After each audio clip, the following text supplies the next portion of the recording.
ಸ್ನೇಹಿತರ welcome back to Mahi masters YouTube channel. ನಾನು ನಿಮ್ಮ ಮಹಿಗೌಡ ಮಾತಾಡ್ತಿರೋದು.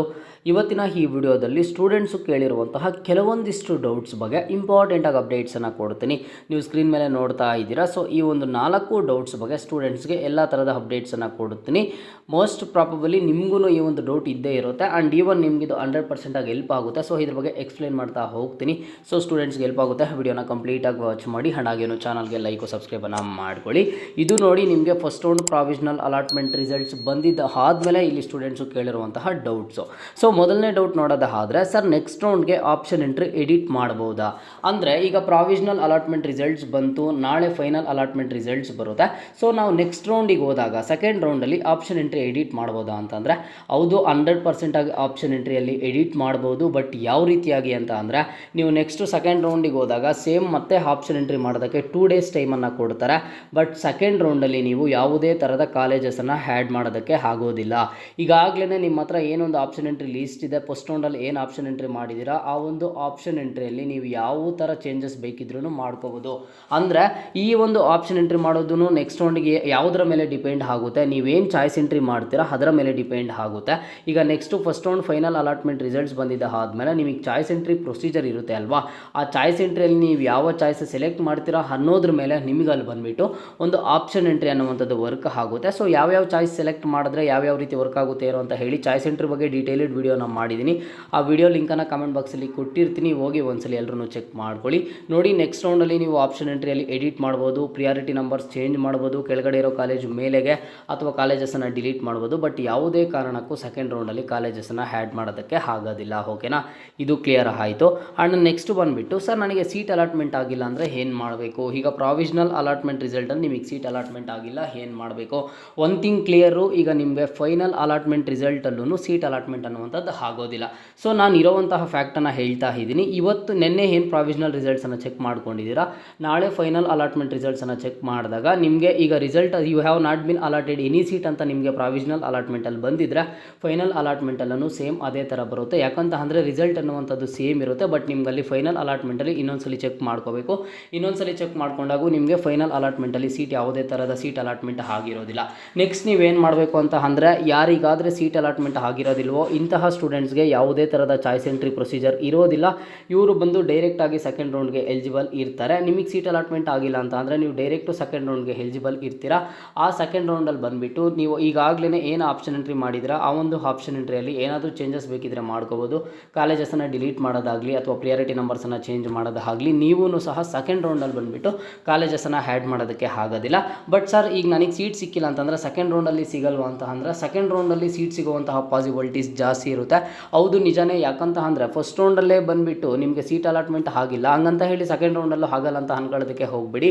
ಡಿಪೆಂಡ್ಸ್ ಆನ್ ಕಾಲೇಜ್ ಅವರು ಏನು ಮಾಡಿರ್ತಾರೆ. ಫಸ್ಟ್ ರೌಂಡಲ್ಲಿ ಒಂದು ಸ್ಟೂಡೆಂಟ್ಸ್ ಏನಿರ್ತಾರೆ ಆ ಒಂದು ಸ್ಟೂಡೆಂಟ್ಸ್ಗೆ ಈಗ ಕಟ್ ಆಫ್ ಲಿಸ್ಟ್ ಅಂತ ನಿಮ್ಗೆ ಏನು ಬರುತ್ತೆ ಆ ಒಂದು ಕಟ್ ಆಫ್ ಅನ್ನುವಂಥದ್ದು ಇನ್ಕ್ರೀಸ್ ಮಾಡಿರ್ತಾರೆ. ಆ ಕಟ್ ಆಫ್ ಇನ್ಕ್ರೀಸ್ ಮಾಡಿರೋಂಥ ಕಾಲೇಜಲ್ಲಿ ನಿಮಗೆ ಸೀಟ್ ಅಲಾಟ್ಮೆಂಟ್ ಆಗೋ ಚಾನ್ಸಸ್ ಇರುತ್ತೆ.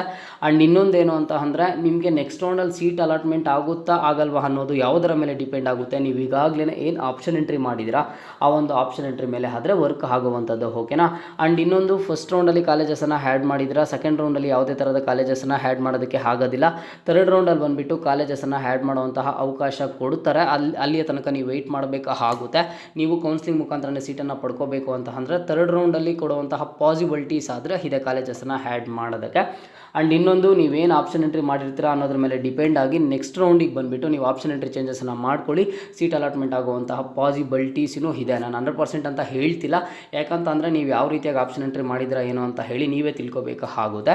ಆ್ಯಂಡ್ ನೆಕ್ಸ್ಟ್ ಇನ್ನೊಂದು ಡೌಟ್ ಬಂದು, sir I got priority 1 but I want priority 10, can I change in round 2 ಅಂತ ಇದೆ. ಸೊ ಈಗ ಈ ಒಂದು ಕ್ಯಾಂಡಿಡೇಟು ಈಗ ಪ್ರಿಯಾರಿಟಿ ನಂಬರ್ 1 ಕೊಟ್ಟಿರೋಂಥ ಕಾಲೇಜ್ ಸಿಕ್ಕಿದೆ. ಈ ಕ್ಯಾಂಡಿಡೇಟ್ಗೆ ಈ ಒಂದು ಸೀಟ್ ಇಷ್ಟ ಇಲ್ಲ ಅಂದರೆ, ಈಗ ನನಗೆ ಪ್ರಿಯಾರಿಟಿ ನಂಬರ್ 10 ಕೊಟ್ಟಿರೋಂಥ ಕಾಲೇಜ್ ಬೇಕು ಅಂತ ಅಂದರೆ ಈ ಸ್ಟೂಡೆಂಟ್ ಸಿಂಪಲ್ಲಾಗಿ ಏನು ಮಾಡಬೇಕು, ಈಗ ರಿಸಲ್ಟ್ ಬಂದಿದ್ದ ಆದಮೇಲೆ ಚಾಯ್ಸ್ ಎಂಟ್ರಿ ಪ್ರೊಸೀಜರ್ ಇರುತ್ತೆ. ಆ ಒಂದು ಚಾಯ್ಸ್ ಎಂಟ್ರಿಯಲ್ಲಿ ಬಂದುಬಿಟ್ಟು ಚಾಯ್ಸ್ 3ನ ಸೆಲೆಕ್ಟ್ ಮಾಡಬೇಕಾಗುತ್ತೆ. ಆ ಚಾಯ್ಸ್ 3ನ ಸೆಲೆಕ್ಟ್ ಮಾಡಿದಾಗ ಏನಾಗುತ್ತೆ, ಈಗ ಅಲಾಟ್ಮೆಂಟ್ ಆಗಿರುವಂತಹ ಕಾಲೇಜು ಪ್ರಿಯಾರಿಟಿ ನಂಬರ್ 1 ಡಿಲೀಟ್ ಆಗುತ್ತೆ. ಇದು ಪರ್ಮನೆಂಟಾಗಿ ಡಿಲೀಟ್ ಆಗುತ್ತೆ ಅವರ ಒಂದು ಆಪ್ಷನ್ ಎಂಟ್ರಿ ಲಿಸ್ಟಿಂದ. ಉಳಿದಿರುವಂಥ ಎಲ್ಲ ಕಾಲೇಜಸ್ಸು ಅವ್ರ ಆಪ್ಷನ್ ಎಂಟ್ರಿಗೆ ಎಷ್ಟು ಲಿಸ್ಟ್ ಆ್ಯಡ್ ಮಾಡಿದ್ರು, 2ರಿಂದ ಅವ್ರು ಎಷ್ಟು ಆ್ಯಡ್ ಮಾಡಿದ್ರು ಅಷ್ಟು ಕಾಲೇಜಸ್ ಇರುತ್ತೆ. ಅವರು ಈಗ ಪರ್ಟಿಕ್ಯುಲರ್ ಆಗಿ ಪ್ರಿಯಾರಿಟಿ ನಂಬರ್ 10 ಬೇಕು ಅಂತಿರೋದ್ರಿಂದ ಅವ್ರು ಏನು ಮಾಡಬೇಕು, ಆ ಪ್ರಿಯಾರಿಟಿ ನಂಬರ್ 10 ಅಂತ ಇರೋದಕ್ಕೆ ಸೆಕೆಂಡ್ ರೌಂಡ್ ಆಪ್ಷನ್ ಎಂಟ್ರಿ ಟೈಮಲ್ಲಿ ಆ ಒಂದು ಕಾಲೇಜ್ಗೆ 1 ಅಂತ ಕೊಟ್ಟರೆ ಕಾಲೇಜ್ ಸಿಗುವಂತಹ ಪಾಸಿಬಿಲಿಟೀಸ್ ಆದರೆ ಇರುತ್ತೆ. ಓಕೆನಾ. ಸೊ ಈ ರೀತಿಯಾಗಿ ನೀವು ಕಾನ್ಸೆಪ್ಟ್ಸನ್ನು ಅರ್ಥ ಮಾಡ್ಕೊಂಡ್ರೆ ಮಾತ್ರ ನಿಮಗೆ ಕೌನ್ಸಿಲಿಂಗ್ ಅನ್ನುವಂಥದ್ದು ತುಂಬ ಈಸಿ ಆಗುತ್ತೆ. ಈ ಕ್ಯಾಂಡಿಡೇಟು ಚಾಯ್ಸ್ 3ನ ಸೆಲೆಕ್ಟ್ ಮಾಡಬೇಕು. ಆ್ಯಂಡ್ ಇನ್ನೊಂದು ಸರ್, ನನಗೀಗ ಸಿಕ್ಕಿರುವಂತಹ ಸೀಟನ್ನು ಹೋಲ್ಡ್ ಮಾಡಿಕೊಂಡು ಪ್ರಿಯಾರಿಟಿ ನಂಬರ್ 10 ಅಂತ ಏನಿದೆ ಆ ಪ್ರಿಯಾರಿಟಿ ನಂಬರ್ 10ಗೆ ನೆಕ್ಸ್ಟ್ ರೌಂಡಲ್ಲಿ ಟ್ರೈ ಮಾಡ್ಬೋದಾ ಅಂತಂದರೆ 100% ಇದು ಪಾಸಿಬಲ್ಲೇ ಇಲ್ಲ. ಯಾಕಂತ ಅಂದರೆ ನೀವು ಸೀಟನ್ನು ಹೋಲ್ಡ್ ಮಾಡಿದ್ದೀರಾ ಅಂತ ಅಂದರೆ ನಿಮಗೆ ಸಿಕ್ಕಿರುವಂತಹ ಸೀಟ್ ಪ್ರಿಯಾರಿಟಿ ನಂಬರ್ ಏನಿದೆ ಅದರ ಮೇಲೆ ಇರುವಂಥ ಕಾಲೇಜಸ್ ಮಾತ್ರ ಸೆಕೆಂಡ್ ರೌಂಡ್ಗೆ ಕನ್ಸಿಡರ್ ಆಗುವಂಥದ್ದು. ಅದರ ಕೆಳಗಡೆ ಇರುವಂತಹ ಯಾವುದೇ ಕಾಲೇಜ್ ಕನ್ಸಿಡರ್ ಆಗೋದಿಲ್ಲ. ಯಾರಾದರೆ ಚಾಯ್ಸ್ 2 ಸೆಲೆಕ್ಟ್ ಮಾಡ್ತಾರೋ ಈ ಥರ ಸ್ಟೂಡೆಂಟ್ಸ್ಗೆ. ಸೊ ಹಾಗಾಗಿ ಈ ಕ್ಯಾಂಡಿಡೇಟ್ ಏನು ಮಾಡಬೇಕು, ಆ ಪ್ರಿಯಾರಿಟಿ ನಂಬರ್ 10 ಬೇಕು, ಈ ಕಾಲೇಜ್ ಬೇಡ ಅಂತ ಅಂದರೆ ಚಾಯ್ಸ್ 3 ಕೊಟ್ಟು ಡಿಲೀಟ್ ಮಾಡಿ ನೆಕ್ಸ್ಟ್ ರೌಂಡ್ ಆಪ್ಷನ್ ಎಂಟ್ರಿ ಟೈಮಲ್ಲಿ ಈ ಪ್ರಿಯಾರಿಟಿ ನಂಬರ್ 10 ಅಂತ ಇರೋ ಕಾಲೇಜ್ಗೆ ಪ್ರಿಯಾರಿಟಿ ನಂಬರ್ 1 ಅಂತ ಕೊಟ್ಕೊಂಡು ಟ್ರೈ ಮಾಡ್ಬೋದು ಆಗಿರುತ್ತೆ. ಓಕೆನಾ. ಆ್ಯಂಡ್ ಇನ್ನೊಂದು ಡೌಟ್ ಬಂದು, sir I got DBIT ECE in mark round and now I got DBIT CSE now my rank is 49K 3BG category will I get better college ಅಂತ ಹಾಕಿದ್ದಾರೆ. So ಈಗ ಈ ಕ್ಯಾಂಡಿಡೇಟ್ ಏನು ಮಾಡಬೇಕು, ಯಾವ ಒಂದು ಸೀಟ್ ಸಿಕ್ಕಿದೆಯೋ ಈ ಒಂದು ಸೀಟನ್ನು ನಾನು ಹೋಲ್ಡ್ ಮಾಡಬೇಕಾ ಇಲ್ಲ ಅಂತ ಅಂದರೆ ಡಿಲೀಟ್ ಮಾಡಬೇಕಾ ಅಂತ ಹೇಳಿ ಯೋಚನೆ ಮಾಡಬೇಕಾಗುತ್ತೆ. ನನ್ನ ಒಂದು ಸಜೆಷನ್ ಬಂದು ಸೀಟನ್ನು ಹೋಲ್ಡ್ ಮಾಡೋದೇ ಬೆಟರು. ಯಾಕಂತ ಅಂದರೆ ಸಿಕ್ಕಿರುವಂತಹ ಸೀಟನ್ನು ಕ್ಯಾನ್ಸಲ್ ಮಾಡ್ಕೊಳ್ಳೋವಂಥದ್ದು ಅಷ್ಟು ಒಳ್ಳೆ ಡಿಸಿಷನ್ ಅಲ್ಲ. ಅದ್ರ ಮೇಲೆ ಬಿಟ್ಟಿದ್ದು ನಿಮ್ಮ ಒಂದು ನಿರ್ಧಾರ ಆಗಿರುತ್ತೆ. ಈಗ ಈ ಕ್ಯಾಂಡಿಡೇಟ್ ಏನು ಮಾಡಬೇಕು, ಈಗ ಯಾವುದು ಸೀಟ್ ಅಲಾಟ್ಮೆಂಟ್ ಆಗಿದೆ ಅಲ್ವಾ, ಈ ಒಂದು ಪ್ರಿಯಾರಿಟಿ ನಂಬರ್ ಎಷ್ಟಿದೆ ಅನ್ನೋದನ್ನು ಚೆಕ್ ಮಾಡ್ಕೋಬೇಕು. ಪ್ರಿಯಾರಿಟಿ ನಂಬರ್ 5ಅಲ್ಲಿ ಸಿಕ್ಕಿದೆಯಾ, 40ಅಲ್ಲಿ ಸಿಕ್ಕಿದೆಯಾ, ಅವ್ರು ಎಷ್ಟು ಕಾಲೇಜಸನ್ನು ಆ್ಯಡ್ ಮಾಡಿದ್ದಾರೆ, ಅವ್ರಿಗೆ ಯಾವ ಪ್ರಿಯಾರಿಟಿ ನಂಬರ್ ಸಿಕ್ಕಿದೆ, ಅದರ ಮೇಲೆ ಇರುವಂತಹ ಕಾಲೇಜಸ್ಸು ಈ ಕಾಲೇಜ್ಗಿಂತ ಒಳ್ಳೆ ಕಾಲೇಜ್ ಇದೆಯಾ ಏನು ಅಂತ ಹೇಳಿ ರಿಸರ್ಚ್ ಮಾಡಬೇಕಾಗುತ್ತೆ. ರಿಸರ್ಚ್ ಮಾಡಿ ಈಗ ಯಾವ ಕಾಲೇಜ್ ಸಿಕ್ಕಿದೆಯೋ ಪ್ರಿಯಾರಿಟಿ ನಂಬರ್ ಅದ್ರ ಮೇಲೆ ಇರುವಂಥ ಕಾಲೇಜಸ್ ಮಾತ್ರ ಈಗ second round option entry consider ಆಗುತ್ತೆ ಚಾಯ್ಸ್ 2ನ ಸೆಲೆಕ್ಟ್ ಮಾಡಿದಾಗ. ಆವಾಗ ಈ ಕ್ಯಾಂಡಿಡೇಟ್ ಏನು ಮಾಡಬೇಕು, ಎಲ್ಲನೂ ಸಹ ನೋಡಿಕೊಂಡು ಅದರಲ್ಲಿ ಯಾವ್ದು ಒಳ್ಳೆ ಕಾಲೇಜ್ ಅಂತ ಅನಿಸುತ್ತೋ ಅದರ ಪ್ರಿಯಾರಿಟಿ ನಂಬರ್ಸ್ ಚೇಂಜ್ ಮಾಡೋದಾಗಲಿ, ಅದರಲ್ಲಿ ಯಾವುದಾದ್ರೂ ಅನ್ವಾಂಟೆಡ್ ಕಾಲೇಜಸ್ ಇದ್ದರೆ ಡಿಲೀಟ್ ಮಾಡೋದಾಗಲಿ ಮಾಡಿದ್ರೆ ಬೆಟರ್ ಕಾಲೇಜಿಗೆ ಟ್ರೈ ಮಾಡ್ಬೋದು. ಬೆಟರ್ ಕಾಲೇಜಲ್ಲಿ ಸೀಟ್ ಸಿಗುವಂತಹ ಪಾಸಿಬಿಲಿಟೀಸೂ ಸಹ ಇರುತ್ತೆ. ಓಕೆನಾ. ಸೊ ಎಲ್ಲ ಥರದ ಡೌಟ್ಸ್ ಬಗ್ಗೆ ಕಂಪ್ಲೀಟ್ ಎಕ್ಸ್ಪ್ಲನೇಷನ್ ಕೊಟ್ಟಿದ್ದೀನಿ ಅಂತ ಹೇಳಿ ನನಗೆ ಅನಿಸಿದೆ. ನಿಮ್ಗೆ ಇದರಲ್ಲಿ ಇನ್ನೂ ಏನಾದರೂ ಡೌಟ್ ಇದ್ದರೆ ಅಥವಾ ನಿಮ್ಮ ಒಂದು ಡೌಟ್ ಏನಿದೆ ಅಂತ ಹೇಳಿ ಕಮೆಂಟ್ ಬಾಕ್ಸಲ್ಲಿ ಕಮೆಂಟನ್ನು ಮಾಡಿ.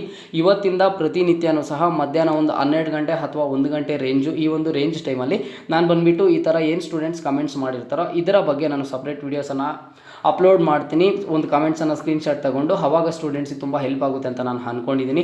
ಮುಂದೆ ಎಲ್ಲ ಥರದ ಅಪ್ಡೇಟ್ಸು ಕೊಡ್ತಾ ಇರ್ತೀನಿ. ಪರ್ಸ್ನಲಾಗಿ ಕಾಂಟ್ಯಾಕ್ಟ್ ಮಾಡಬೇಕು ಅಂತಂದರೆ ಇನ್ಸ್ಟಾಗ್ರಾಮ್ ಲಿಂಕನ್ನು ಕಮೆಂಟ್ ಬಾಕ್ಸಲ್ಲಿ ಕೊಟ್ಟಿರ್ತೀನಿ. ಫಾಲೋ ಮಾಡಿ, ಸಪೋರ್ಟ್ ಮಾಡಿ, ಮೆಸೇಜ್ ಮಾಡಿ, ಖಂಡಿತವಾಗ್ಲೂ ರಿಪ್ಲೈ ಮಾಡೋ ಪ್ರಯತ್ನ ಮಾಡ್ತೀನಿ. ಇದು ಇವತ್ತಿನ ಮಾಹಿತಿ ಆಗಿತ್ತು. ಮುಂದೆ ಎಲ್ಲ ರೀತಿಯ ಹೆಚ್ಚಿನ ಅಪ್ಡೇಟ್ಸ್ ಜೊತೆಗೆ ಸಿಗ್ತಾ ಇರೋಣ.